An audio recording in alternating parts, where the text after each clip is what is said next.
plus souvent, je propageais les informations dans le cadre de nuire dans les domaines politiques, mais de gens, je viens de comprendre que je m'engage à ne plus partager des informations non vérifiées, les informations qui visent à nuire à certaines personnes, les informations qui visent la division sociale. Ainsi, je m'engage à ne plus partager de types d'informations pareilles, à veiller à la vérification des informations partagées. À partir d'aujourd'hui, pour une cohésion sociale, nous sommes appelés, et moi personnellement, je suis appelée à une vérification des faits avant de publier, avant de partager dans les groupes. Je dois d'abord vérifier si l'information est vraie.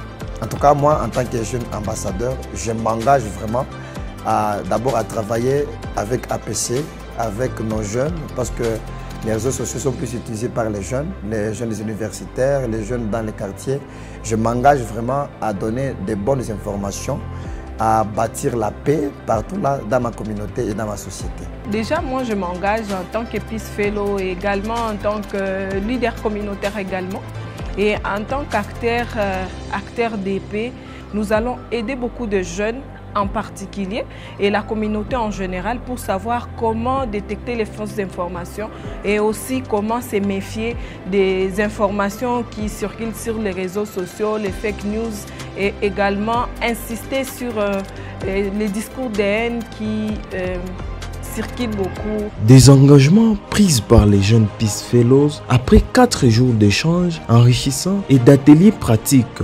La formation sur la lutte contre la désinformation et la polarisation sur les réseaux sociaux s'est clôturée le jeudi 21 août 2025 à Bukavu. Organisée par l'ONG Action pour la paix et la concorde APC-ASBL avec le soutien d'Interpeace et de la direction suisse de la coopération et du développement DDC, cette initiative s'inscrit dans le cadre du programme du dialogue transfrontalier pour la paix.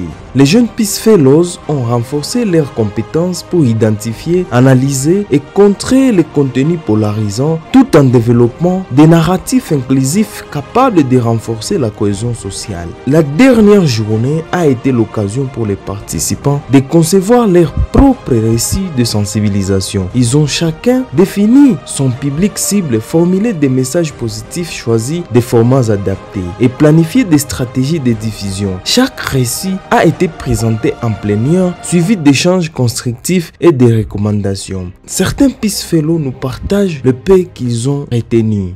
En quelques mots, j'ai retenu que dans la diffusion des informations, il y a des étapes à suivre pour diffuser une information, mais aussi il y a des sortes d'informations. L'information peut être soit une désinformation, soit une malinformation ou une mésinformation. Et par la suite, j'ai appris aussi comment raconter un récit, un contre-récit. Un récit, c'est une histoire qu'on raconte pour mystifier un événement qui n'est pas vraiment cet événement. Et un contre-récit, on vient maintenant corriger cette histoire que les gens avaient déjà sur les récits du début ou soit les récits en soi. Et grâce à cette formation, je sais maintenant comment raconter un récit et démystifier avec un contre-récit. Nous avons retenu les différentes méthodes qu'on doit utiliser pour la vérification de l'information. Ça nous a permis de chaque fois, avant de se rassurer si l'information est vraie. Nous sommes dans un contexte où les conflits naissent aussi à partir de ces messages vulgarisés qui ne sont pas vérifiés. Et en tant que Peace Fellow, nous sommes appelés à évaluer toute information reçue, à scruter, à savoir son originalité. J'ai retenu l'impact de la désinformation, de la malinformation dans la communauté.